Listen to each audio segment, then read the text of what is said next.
정말 좀 이게 무슨 의미일까 생각하면서 같이 읽도록 하겠습니다. 시작.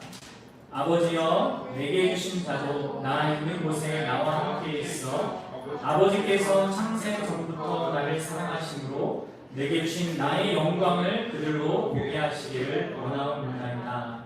아멘. 아버지여, 내게 주신 자도 나 있는 곳에 나와 함께 있어서 아버지께서 창세전부터 나를 사랑하심으로 내게 주신 나의 영광을 그들로 보게 하기를 원하옵나이다. 오늘 여러분들 우리가 이제 이거 노트 다 받으셨죠? 네. 두 번째 이제 사도신경 강해를 이제 하는데요. 오늘은 첫 마디. 사도신경의 첫 마디가 뭐죠? 전능하사 천지를 만드신 하나님 아버지를 내가 믿사옵냐죠. 근데 이게 한글로 이렇게 번역이 되니까 처음에 나오는 게 순서가 바뀌었습니다. 그래서 우리가 그걸 조금 먼저 수정해서 좀 이렇게 생각을 해야 되는데요. 가장 먼저 나오는 게요. 나는 하나님을 믿습니다. 하나님이 나오고요. 그 하나님을 묘사하는 단어로 제일 먼저 등장하는 것이 Our Father, The Father. 그러니까 그 아버지. 그다음에 Almighty. 그 아버지 전능하신 분. 그리고 그 다음에 하늘과 땅의 창조자. 순서가 이렇게 됩니다. 기독교 어떤 신앙에 있어서 이 순서가 되게 중요하다고 했잖아요. 네, 순서가 되게 중요해요. 뭐가 제일 먼저 나온다고요? 하나님에 대해 고백할 때 가장 먼저 나오는 게 뭐라고요? 전능하사 이거 아니고 하늘과 땅을 만드신 분 이게 아니고 뭐요? 그 아버지, The Father, 그 아버지라는 거예요. 이게 우리가 하나님에 대해서 고백할 때 가장 먼저 생각해야 돼. 하나님을 이해할 때, 하나님에 대해서 이해할 때 가장 먼저 생각해야 될 하나님에 대한 가장 중요한 내용입니다. 하나님이 아버지라는 사실. 자, 여러분들 다시 이렇게 생각을 해보겠습니다. 우리 인간이요, 우리 인생들이 하나님을 생각하는 두 가지 길이 있습니다. 첫 번째 방식은요, 인간이 자신의 지적인 능력과 경험을 통해서 하나님을 이해하는 거예요. 여러분 잘 생각해 보세요. 우리 주변과 특별히 자연 만물이나 어떤 역사를 바라보면 이것은 분명히 어딘가로부터 비롯됐다라고 우리는 생각할 수밖에 없습니다. 생각만 좀 제대로 하면. 그러니까 너무 삶이 바빠가지고 생각 없이 살아가는 사람은 몰라도 인생을 또 우리 주변의 그 어떤 일어날 일들을 제대로 보면 결국 이 모든 것은 무언가로부터 비롯됐다라고 생각할 수밖에 없어요. 인간은. 이 모든 것을 있게 한 누군가, 그 무언가가 분명히 있다고 느낀다는 것이죠. 그것은 분명히 신이라고 불려지는, 하나님이라고 불려지는 그런 존재겠죠. 그렇기 때문에 그 하나님이라고 불리는 그 존재가 모든 것을 존재하게 했을 거다라고 추론할 수 있는 겁니다. 그리고 그 추론의 그 신은 다른 어떤 것으로부터 나오지 않는 그런 존재. 다시 말해서 철학자들이 얘기하기를 원인 없는 원인이시다. 그렇게 신을 추론할 수 있는 거예요. 소크라테스가 이렇게 신을 추론했거든요.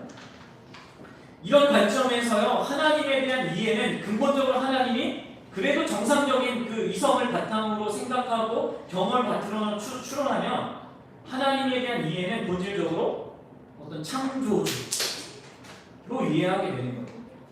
아니면 그 창조주가 또 세상을 다스리니까 통치자로 또한 생각하는 것이죠. 세상을 잘 보십시오. 이 세상에는 어떤 법칙들이 작동합니다. 그렇죠? 중력의 법칙도 있고 또 인간 사이에서 어떤 법칙들이 있는 것처럼 보이잖아요. 그래서 법규라는 것도 만들어지고, 그러니까 이 창조주 하나님께서 이 세상 자연 만물을 뭔가 어떤 법칙을 가지고 다스린다는 것을 우리는 또 감각적으로 추론적으로 생각할 수 있습니다. 그래서 우리 인간들도 그런 법칙에 따라서 순응하며 살아가야 된다라고 본능적으로 이렇게 반응하는 거예요. 그리고 그렇게 그런 법칙을 따르지 않는다면, 예를 들어 중력의 법칙을 따르지 않는다면 우리가 큰 위험에 빠지게 될 거라는 걸 아는 겁니다. 하나님이라는 존재가, 신이라는 존재가 뭔가 통치하시고 그 통치하시는 어떤 원리가 있는데 거기에 우리가 따라야 된다라는 정도의 그런 생각을 인간은 가질 수 있다는 겁니다. 이런 맥락에서 신은, 하나님은 창조주이시고 통치자이십니다. 여러분 맞습니까? 이런 관점은요, 이의를 제기할 수 없을 만큼 지극히 이성적이고 타당한 하나님에 대한 이해예요. 그리고 심지어 성경도 그렇게 얘기하죠. 하나님 창조주고 통치자다 이렇게 말합니다. 여러분들도 네라고 했는데, 그런데 여러분들 잘 생각해 보세요. 하나님의 그 근본적인 정체성을 창조주와 통치자로 이해하면요, 큰 문제가 생깁니다. 무슨 문제가 생길까요?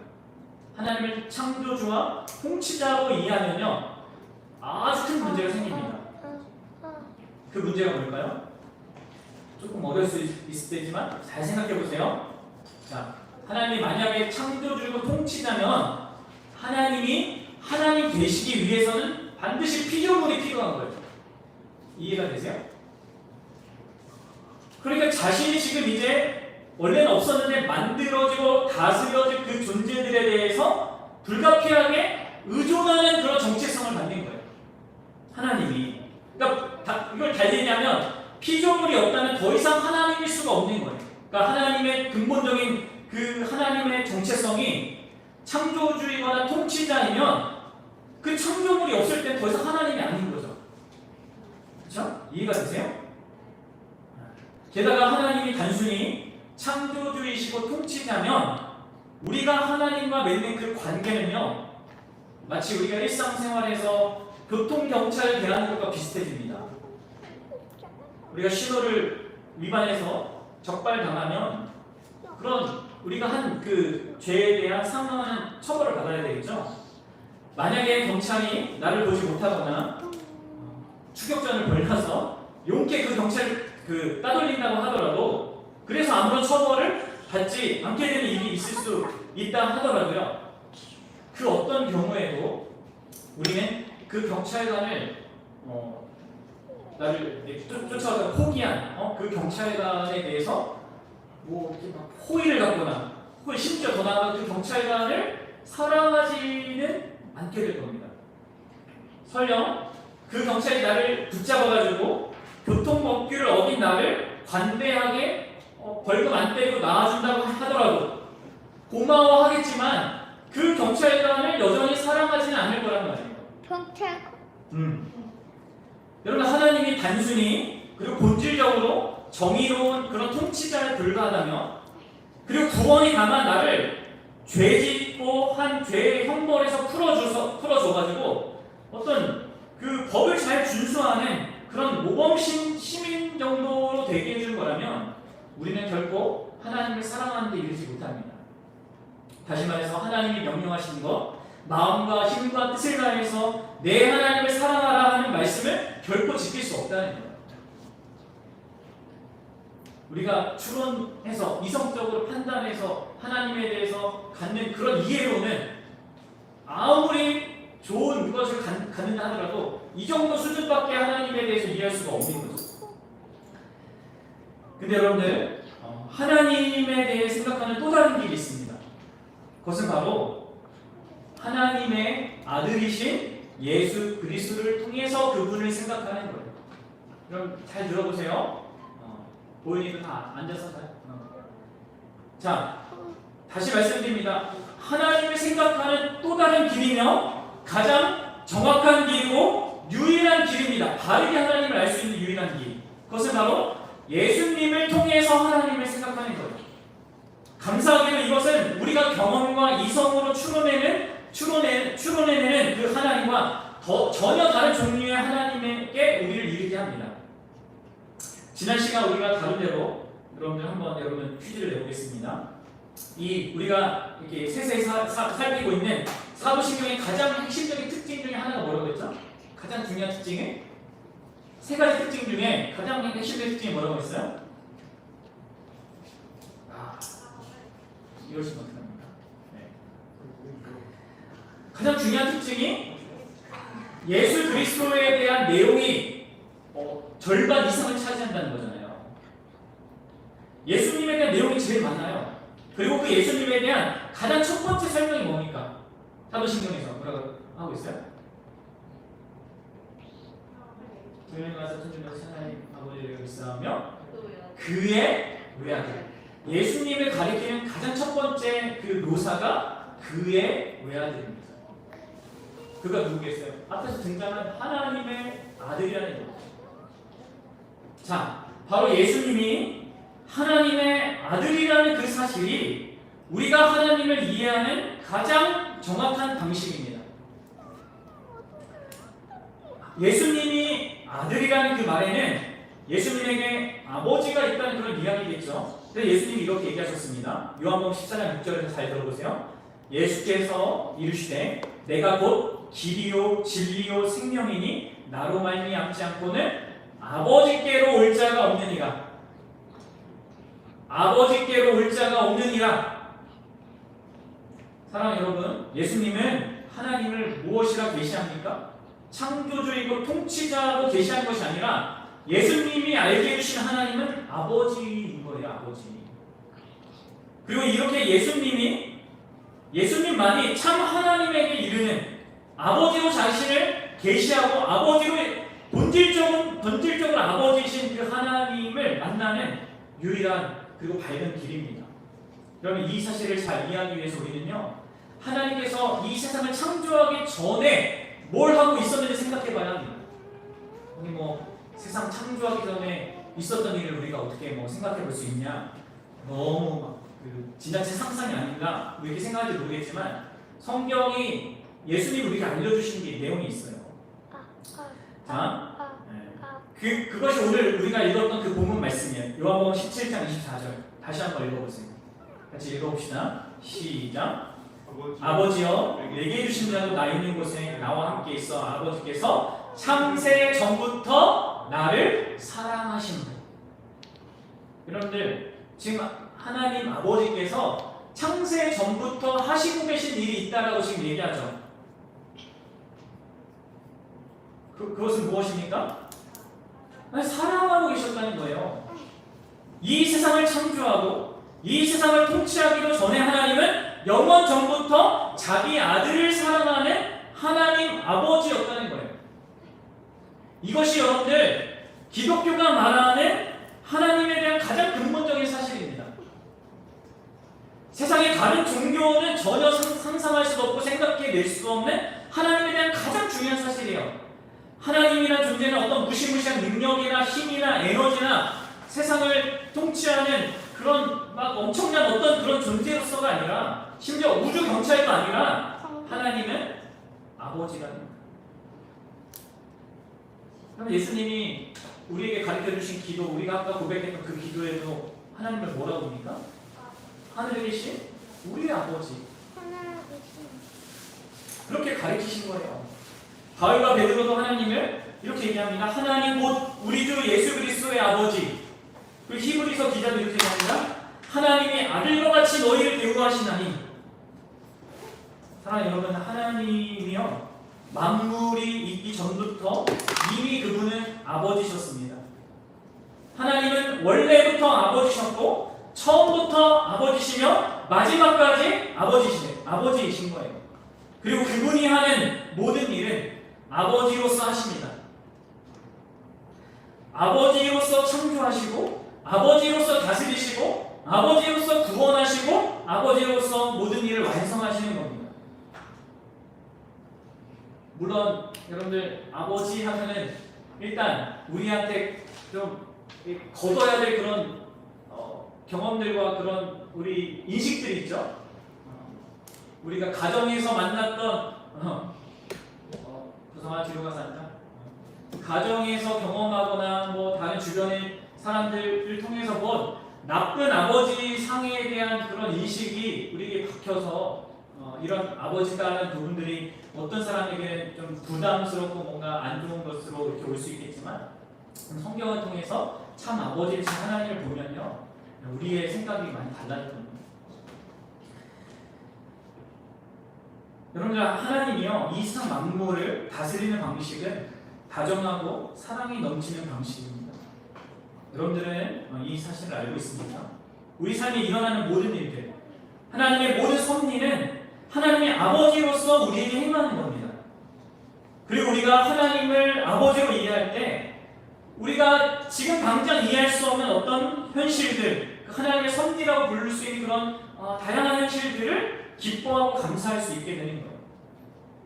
물론 이것도 좀 타락한 이 죄악이 있는 현실 속에서는 온전히 느끼기가 어렵습니다. 그러면 이거는 우리가 자녀를 키워보면 아는데, 결혼도 빨리 하고 자녀도 많이 가지면 좋은데, 여러분들 우리 자녀들이 길을 가다가 우리 보일이가 넘어졌다고 해봐요. 그리고 무릎에 피 났습니다. 그 피가 나서 부모인 제가 그걸 치료해 주려고 하면, 그리고 그걸 위해서 소독약을 발라주려고 하면 보일이는 어떻게 대답하겠어? 소독약 발라줄게 하면 어떻게 할 거야? 아빠가? 아 좋아 아빠 이렇게? 싫어하죠. 막 울기 시작하면서 막 엄청 싫어하네요.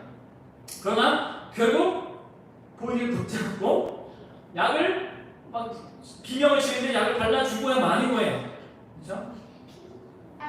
물론 이런 아빠 고통이라는 그 측면이 있는 세상 속에서는 아버지의 사랑을 받아들이기보다는 아버지가 그 부모가 억지로 했다, 아픔을 주었다는 사실 더 크게 남는 그런 어떤 그런 부분들이 있겠죠. 그러다가 이제 철이 들고 나이가 들면 또 결혼을 하고 자녀를 낳으면 그래 그때 아버지가 아픔을 주려고 했던, 부모가 아픔을 주려고 했던 것이 아니라 나를 치료해 주려고 했던 거구나, 나를 사랑해서 했던 거구나 하면서 그런 거에 대한 이해가 커지는 것처럼 그렇다는 거죠. 우리가 이 세상에서 경험하는 그런 모든 것들이 하나님의 아버지로서 나를 대하시고 정말 사랑이 넘치는 그 아버지로 나에게 간섭하는 건데, 그렇게 못 느낄 때가 너무 많다는 거예요. 근데 그거는 하나님의 탓이 아닌 거예요.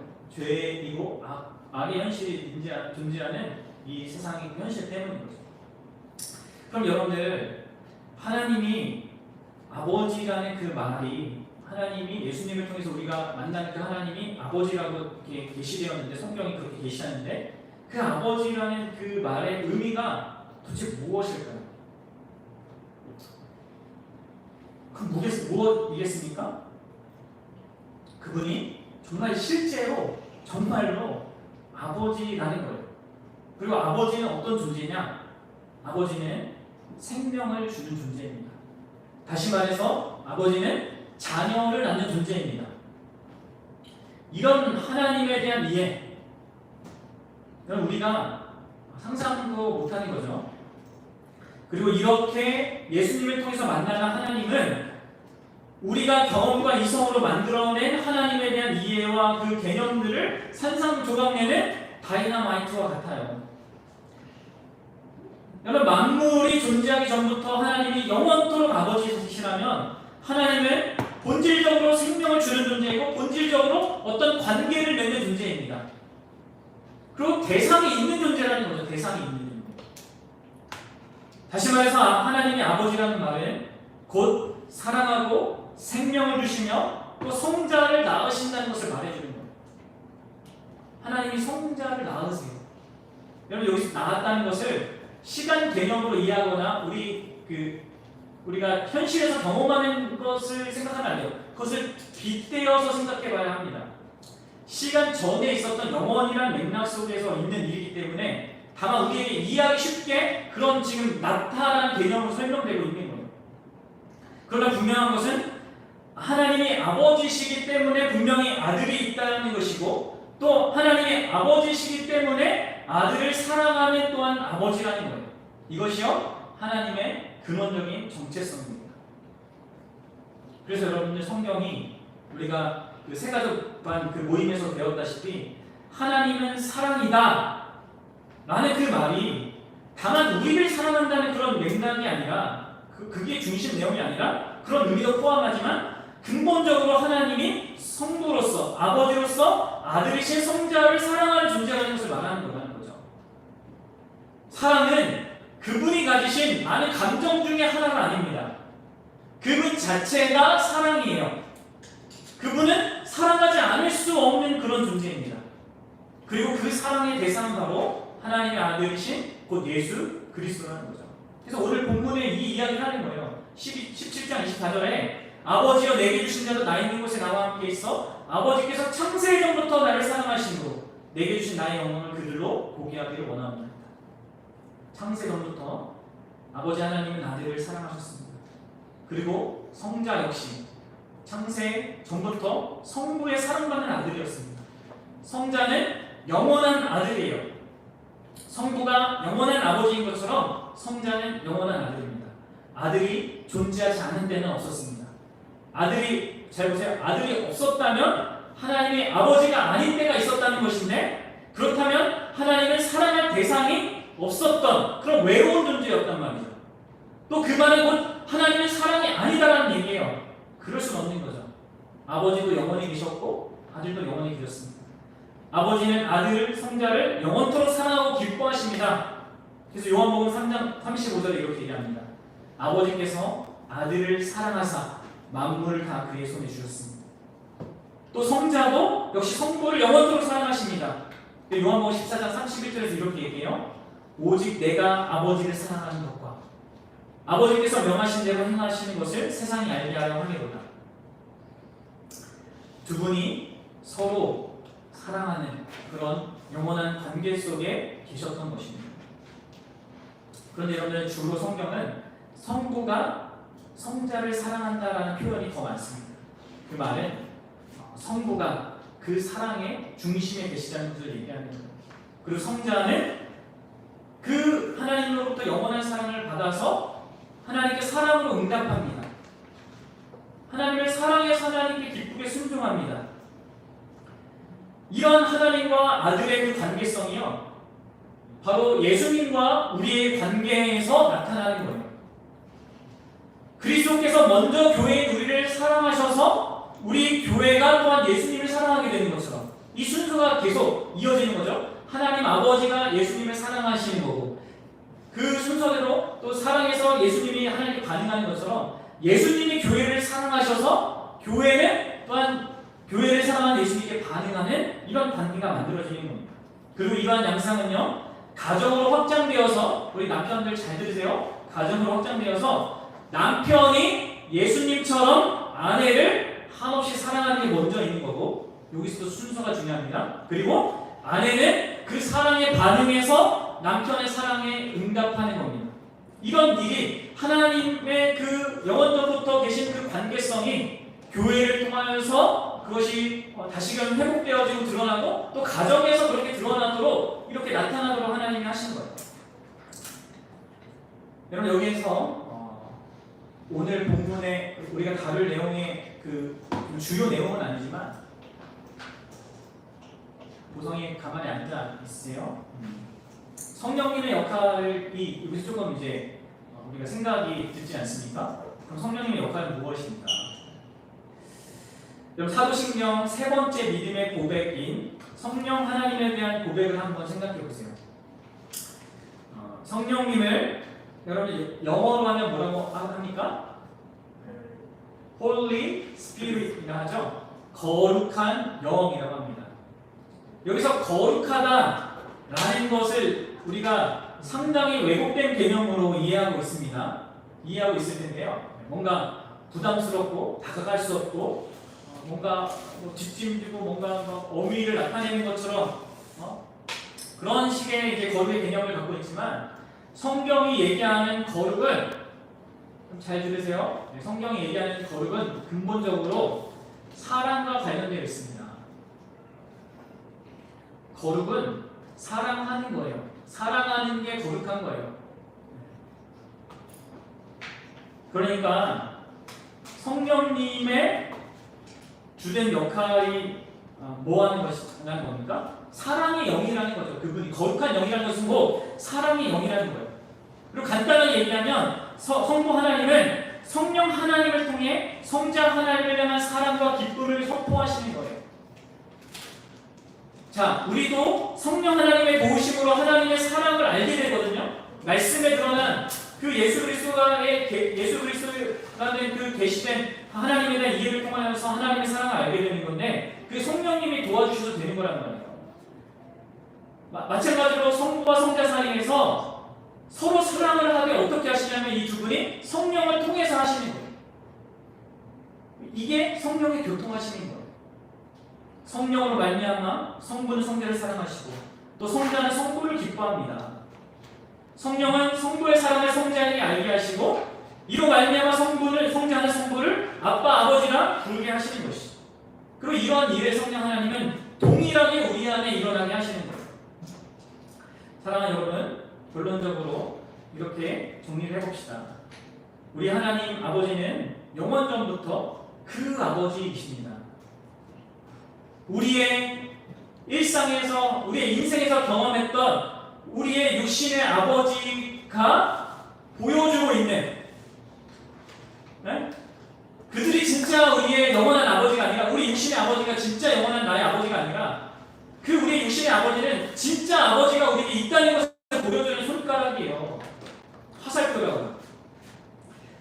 그 아버지가 육신의 아버지가 보여준 선한 것들을 선한 어떤 모습들을 무한히 확장한 그분 우리 육신의 아버지가 정말 못하는 어떤 모습을 보여준 것과는 전혀 다른 모습을 우리에게 사랑을 드러내신 그분으로서 우리 아버지는 하나님은 계신 거예요. 그리고 그 아버지 되신 하나님께서 바로 자신의 그 전능하심 우리 아버지 전능하신 분 있잖아요. 그 전능하심을요 아버지 되신 그 입장에서 베푸신다는 거예요. 아버지로서 전능하심을 드러낸다는 거예요. 그러니까 하나님이 자신의 능력만을 우리에게 자랑하기 위해서 자기 전능을 자랑하기 위해서 그 기적을 베풀고 이런 일을 하는 게 아닙니다. 하나님이 항상 자신의 전능하심을 사용하시고 실행하시는 것은 아버지로서 그렇게 하시는 것이죠. 그런 의미에서 여러분들 하나님의 전능하심이 가장 결정적으로 드러난 그 사건 그게 무엇일까요? 우리의 일상에 어떤 우리가 살아가는 모든 여건과 환경과 공기와 모든 것을 주신 것 속에서도 그것이 드러나지만 하나님의 전능하심이 가장 결정적으로 드러난 사건이 무엇입니까? 그것은 바로 예수 그리스도의 십자가예요. 그러면 하나님이 자신의 전능하심을 어떻게 발휘하시냐면 우리를 사랑하셔서 우리를 가장 큰 궁핍에서 그 절망스러운 자리에서 비참한 상황에서 건져내시는 그 일에 자신의 전능하심을 발휘하는 거예요. 어떤 전능이라는 그 개념이 우리 인간이 못할 일을 한다는 그런 개념이 아니라 하나님이 자신이 택한 자녀들, 자신이 구원할 그 백성들을 위해서 가장 위대한 것, 가장 엄청난 일을, 가장 우리가 상상하지 못한 일을 하신다는 거죠. 가장 자기에게 소중한 그것을 아낌없이 내어주는 일에 전능하신 분이 바로 우리가 믿는 우리가 예수 그리스도를 통해서 만나는 하나님 아버지입니다. 그래서 여러분들 로마서 8장 32절 거기 한번 보세요. 뭐라고 되어 있습니까? 같이 읽어보세요. 이렇게 되어 있죠. 자기 아들을 아끼지 아니하시고 우리 모든 사람을 위하여 내어주시니까 어찌 그 아버지와 함께 모든 것을 우리에게 아들까지 주신 분이라면 어찌 그 아들과 함께 모든 것을 우리에게 주지 않겠는가. 하나님의 전능하시며 아들을 주시는 것으로 드러나는 거예요. 누가 그걸 할 수 있겠어요? 그런 일을 할 수 있겠습니까? 하나님만 하십니다. 그래서 결론 우리가 오전에 살피고 있는 요한복음에서 요한이 자신의 쓴 글의 목적을 다음과 같이 밝힌 거예요. 뭐라고 있습니까? 다시 그것도 읽어보시죠. 오늘 오직 이것을 기록하는 너희로 예수께서 하나님의 아들 그리스도이심을 믿게 하며 또 너희로 믿고 그 이름을 힘입어 생명을 얻게 하려 함이니라. 하나님의 아들을 믿으라는 이 요한의 초청은 그리고 예수님이 계시하는 하나님이 근본적으로 아버지라는 사실을 믿으라고 요구하는 것과 다름없습니다. 다만 예수님만 믿으라는 그런 얘기가 아니라 하나님의 아들이신 예수님이잖아요. 아버지로 계신 하나님을 믿으라는 초청이에요. 그리고 여기서 그리스도가 나오는데 그리스도라는 예수님이 성령으로 기름 부음 받은 존재라는 것인데, 결국 하나님의 아들이신 예수님을 믿는다는 초청은 성부이신 하나님과 성자이신 예수님과 성령으로 계신 그 삼일체 하나님을 믿으라는 것과 다름없다는 거예요. 사랑하는 여러분, 우리 하나님은 어떤 추상적인 그런 하나님이 아닙니다. 단순히 이 온 우주의 창조주와 통치자가 아닙니다. 그분은 성부 아버지이십니다. 성령의 교제 안에서 성자를 사랑하시고 성자에게 생명을 주시는 성부예요. 그분은 스스로 사랑이십니다. 만물보다 먼저 계셨던 하나님은 사랑일 수밖에 없는 영원한 아버지이십니다. 그리고 그 아버지는 자신의 전능하심으로 죄인인 우리, 자격 없는 우리를 위해서 가장 소중한 분, 영원한 아들이신 예수 그리스도를 우리에게 보내주신 분이에요. 우리가 이런 하나님을 우리가 아버지로서 정말 알고 믿는다면, 그리고 실제로 정말 하나님 아버지가 그런 분이라는 것을 정말 우리가 알고 믿는다면, 그것이 우리의 삶을 얼마나 많이 바꾸게 만들까요? 우리의 삶이 얼마나 든든할까요? 사랑하는 여러분, 우리가 사도신경을 이제 매번 고백하게 되는데, 그 고백할 때마다 우리가 고백하는 그 의미가 전능하사 천지를 만드신 하나님 아버지, 이 순서가 일로 와야 되긴 하는데, 어쨌든 그렇게 고백하더라도 하나님 우리 아버지, 그 아버지를 생각하십시오.